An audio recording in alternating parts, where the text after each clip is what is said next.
Hey there, bud. Welcome back to the Hat and Beard Show. I'm Hat and Beard, and you're tuning in to listen to Tuesday edition of the Hat and Beard Show. You guys know what that means. Tuesday means power rankings. That's right. We're going to dive into some power rankings. We're going to do at least the top 5.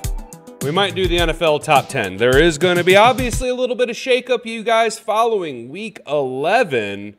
Big news coming out of Kansas City. Obviously, the Bills beat the previously undefeated Chiefs. They popped bottles down in Miami. Here in Detroit, we got super hyped about it because we all knew it was probably coming, and that was going to be the elevation from the Lions being unanimously to number 1. We've been hovering that number 1, number 2, depending on what outlets you look at. More people are giving their flowers to the Chiefs because they were unbeaten, justifiably so. They weren't necessarily the cleanest team, the most exciting team to watch, but they were winning games. And winning games is all that really matters. Winning is the best deodorant to cover up any shortcomings here in Detroit. We now know that because just think back last week, Week 10 against Houston, Jared Goff had probably arguably the worst performance of his career.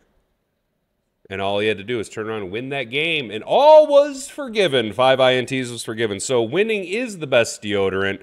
I will give you my opinion on the power rankings, if I'm being honest. We will probably be number 1. I would not be surprised if unanimously everybody put the Lions at number 1 because of how thoroughly we thumped the Jacksonville Jaguars. I mean, 52-6 is just a shellacking. We responded well to the negativity coming from the Houston game despite winning. We soundly beat the Jags. The Jags, obviously, are not a top-tier team, okay? No Trevor Lawrence. They rolled with Macaroni and Cheese Jones at quarterback. They don't really have a lot of seasoned, skilled playmakers on offense. There are some spots, like Evan Ingram is a very good tight end. Their wide receivers are hit or miss. Brian Thomas will probably be very good. Their running backs are decent enough. ETN, I think, has hit his ceiling professionally. And Tank Bigsby is ascending. So with us thoroughly thumping the Jags and the Bills going and beating Kansas City. Now, that game was in Buffalo because I don't think they would have beat them in Arrowhead. But there is an argument to be made, and I'm going to draw a parallel here. The Lions will be the number 1 team in the power rankings more than likely, but is it justified? Think back to World War II, okay? It is common knowledge that the United States, good old Uncle Sam, saved the world, again, because of our stopping the Nazi war machine during World War II and subsequently also stopping the Empire of Japan when we became the first country in the history of the world to use atomic warfare on its enemies, and no one else has actually done it since. And everybody gives the flowers to the United States because we won.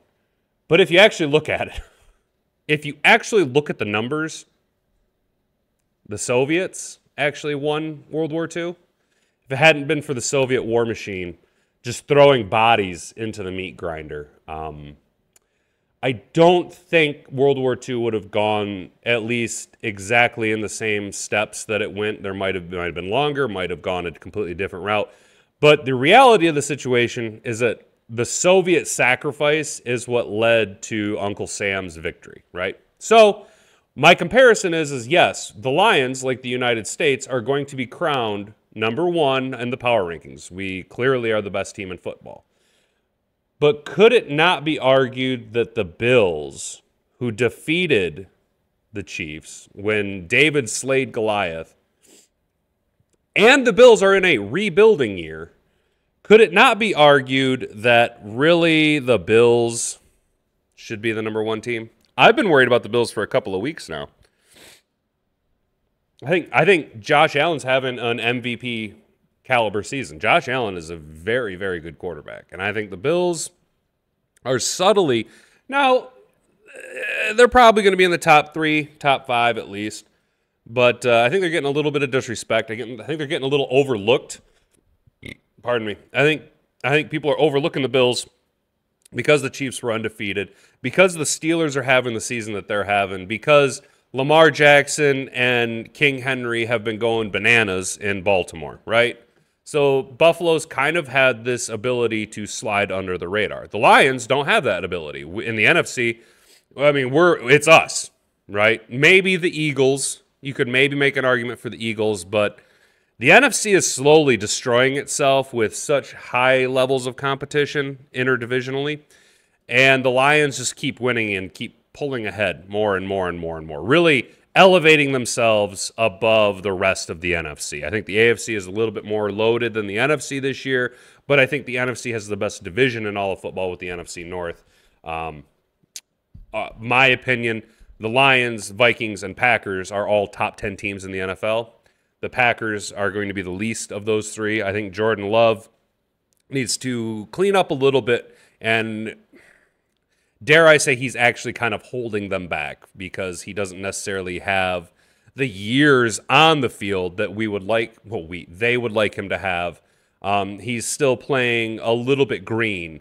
This is really only his second year starting, although he's been in the league for a while under the tutelage of Aaron Rodgers, and you see him try to be Aaron Rodgers sporadically, and he's not. He's Jordan Love, and it bites him in the butt, right? They should have lost to the Bears on Sunday. But Matt LaFleur is undefeated against Chicago in his tenure at Green Bay. That's neither here nor there. We're going to get into the power rankings. I got an article here pulled up from sportingnews.com. But before we do and get into this, do me a rock-solid favor, guys. If you haven't already, subscribe to the channel. Ring that notification bell so that you never miss out on any future content here at the Hat and Beard Show. Go ahead and slap the thumbs up on the video if you like what we're doing here. And it tells the algorithm, to kind of keep pushing this content out there. Comment down below who you think should be the #1 team according to the power rankings in the NFL. And if it's the Lions, tell me why. And then last but not least, go ahead and share this video around with your friends. It really, between those actions right there, liking, subscribing, and sharing this around, it tells the algorithm, hey, this redneck in his garage with a Hawaiian shirt on is the next hot topic, the next big thing. He is the human embodiment of bee's knees. If there were cat's pajamas, he would be them. And his name is Hat and Beard, so just do me a solid there. I appreciate that, guys. Thank you very much. Now, let's get into the news, all right? This coming to us from sportingnews.com. NFL power rankings. Bills, Lions, jump Chiefs for new #1. 49ers, Falcons fade into Week 12. Yeah, the 49ers have just... Has their window closed? Has the 49ers window closed on this current group of guys? There are a lot of players there. Fred Warner, best linebacker in football.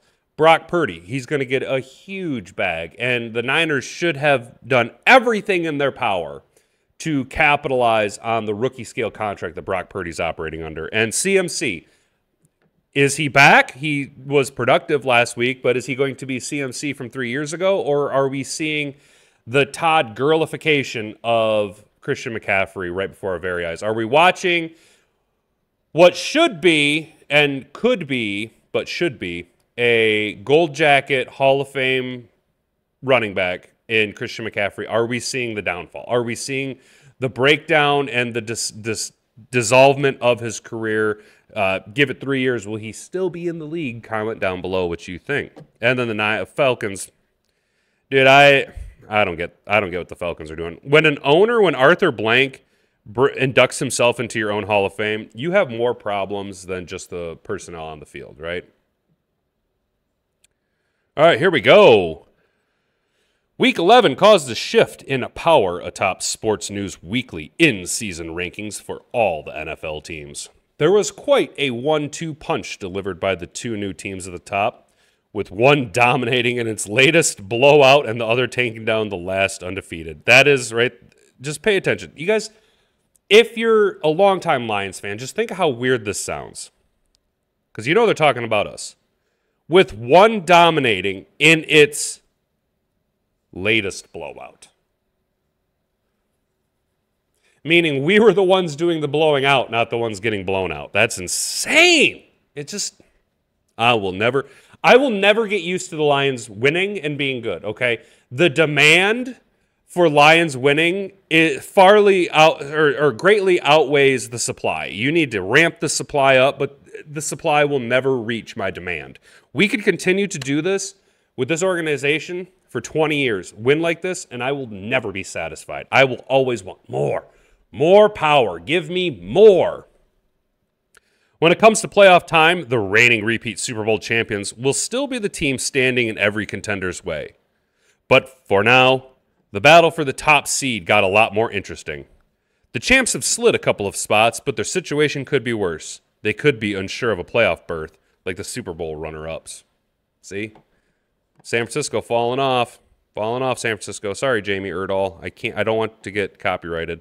Oh, boy, that's just a great pose to freeze her on. I like... Sidebar, I like Good Morning Football. The transition from them from East Coast to West Coast has been okay. I don't dislike the staff. They did keep most of the people. Big fan of Kyle Brandt. Big fan of Peter Schrager. And I'm not gonna lie, guys. I got a little bit of a crushy crush on Jamie Erdahl. Can't help it. Can't help myself. But like they're saying, you know, the Niners are potentially going to miss the playoffs, right? Because they're not even number one in their division. I don't think they're even number two in their division. They could miss the playoffs. And the terrifying thing, though, about the Chiefs losing, at least at literally the midway point of the season, is that the same way with us losing early on, right? When we lost to the Bucs early on, which crazy to think we lost to a team who's about to fire their head coach, it was almost a blessing to get it out of the way. Get it out of the way. And then to see how your team's going to respond. Get that loss. Now you don't have to worry about it. Now you don't have to worry about being perfect. You just have to worry about being really, really good. You don't have to be perfect now. You're not going to be perfect. You already have that blemish on your record. You and the Lions both have 1 loss. Is it not inevitable? Is it not the mandate of heaven that the Lions and Chiefs will meet in the Super Bowl? Can't wait. Get that out of there. NFL Power Rankings, Week 12. Look at them. Look at Sonic and Knuckles. These guys are on a historic pace. I mean, they are, I guess, the modern-day equivalent of Alvin Kamara and Mark Ingram, or I prefer well, I guess it's not a fair comparison because Lendell White was fat and Chris Johnson was smaller and faster than Jahmyr Gibbs. But I was going to say Thunder and Lightning like the Titans had with Lendell White and Chris Johnson back in the day. Oh, excuse me. All right, number 1, Detroit Lions. Previous ranking, number 2. The Lions got their offense back on track with Gibbs, Monty, and the running game fueling everything for Jared Goff again. They also have seen their defense improve make more impact with plays each ensuing game, even without Hutch. The loss of linebacker Alex Anzalone to a broken forearm, we talked about that yesterday, for what's likely to be the rest of the regular season will hurt, though. It will hurt. It will hurt. It would hurt a lot more if this was Jack Campbell's rookie year. But we have Jack Campbell who's having just a explosion of a sophomore season, right? And Alex Anzalone, you can bet your bottom dollar this cat's going to be back by playoff time. He is Dan Campbell on the field. He really is. He's an extension of Dan Campbell. He is the motor that drives the defense. He might not be making all the plays, but Alex Anzalone is such a crucial part. He constantly gets overlooked, even by us here at the Hat and Beard Show. He was one of the main guys, one of the top free agents that we brought in when the new regime took over. Dan Campbell and Aaron Glenn brought him from New Orleans to Detroit. You know, we give credit, Goff and Penne, and then we typically kind of jump past, you know, maybe we'll get a little Amon-Ra in there, but then we go to the front office guys. Why does Alex Anzalone not get his flowers? He has been a cornerstone of this franchise's turnaround. He has been the lifeblood of our defense for many years and is such a boon for our young linebackers, our Malcolm Rodriguez, our Jack Campbells, to help develop and elevate them to be the best possible player that they can be. And it shows on the field. Rodrigo and Jack Campbell are both playing out of their minds. Is this directly because of Alex Anzalone? No, but it is a huge benefit for us to have a player like him. He will be back by the playoffs, so J-Mo pays tribute to Marshawn Lynch. Yeah, he jumped into the end zone, grabbing his balls there, doing a Marshawn Lynch thing. Number 2, Buffalo. Previously number 4. The Bills made a fearless statement ahead of the playoffs by letting Josh Allen take over the Chiefs game late and not allowing Patrick Mahomes to break hearts in the fourth quarter again. Now they get a bye week before trying to build on that momentum. Talk about perfect timing for a bye week. Buffalo coming in big with a big win over Patrick Mahomes and the previously unbeaten Chiefs. And Josh Allen was the superhero. He put on his cape, painted a big S on his chest, and took over that game. Josh Allen, yes, more. Is Josh Allen the MVP front runner?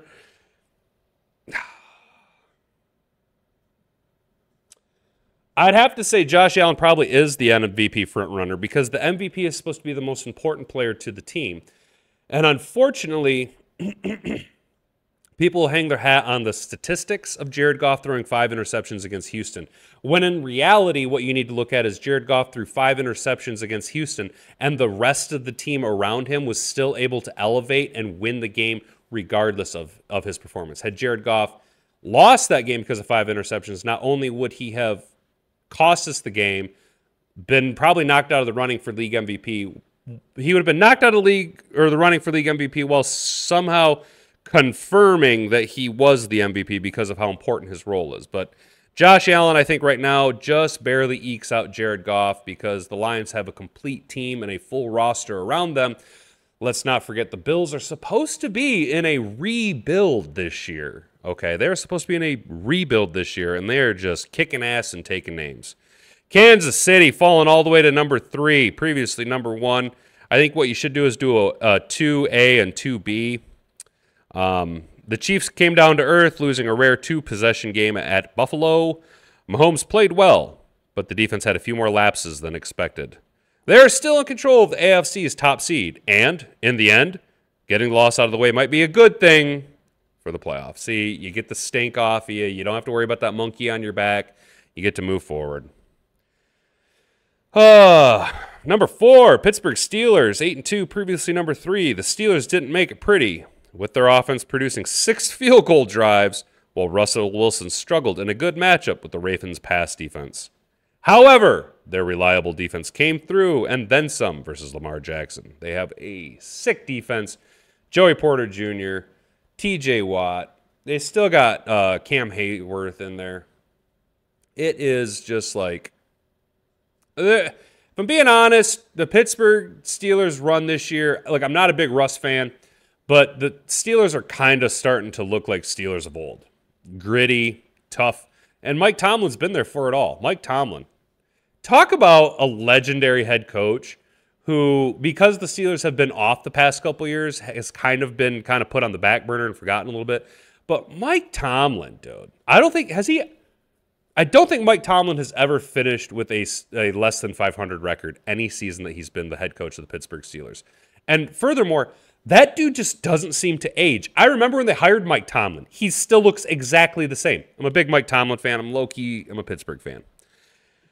Philadelphia Eagles, 8-2, number 5, staying at number 5. The Eagles had a slight offensive hitch early versus the Commanders, but once again, Jalen Hurts and Saquon Barkley heated up in the second half, while Vic Fangio's defense took care of the early burden of winning. Philadelphia is inching towards an NFC team to beat for the second time in 3 years, except for the Lions. We are the actual kings of the NFC and kings of the North. Number 6, Minnesota, climbing 2 spots up from number 8. They're sitting at 8-2. The Vikings restored some steady play for Sam Darnold on the road, and their defense had no trouble with a very limited Titans offense. They can strengthen their wild card position in the NFC North with the Bears and Cardinals up next. Yeah, they could kind of move up a little bit. They're already at number 2. They could really solidify themselves. You're not going to get the top seed. We're going to take it for the playoff run, but Minnesota could cause all kinds of hell. They're on a little bit of a lull. You know, they had the Titans and the Bears. The Bears, not necessarily an easy win, but a very beatable team. And Arizona, who knows what you're going to get? Are you going to get the Cardinals that the Lions played, or are you going to get the Cardinals that have been playing this past couple weeks where Kyler Murray has been playing out of his mind comparatively? Number 7, Green Bay, up 2 spots from number 9. So we got 3 teams in the top 8 of the NFL Power Rankings. The Packers returned from the bye week to escape from Chicago with a win, but their offense still had some kinks with Jordan Love when not running the ball. They needed a late field goal whiff to keep pace with the romping Lions and Vikings.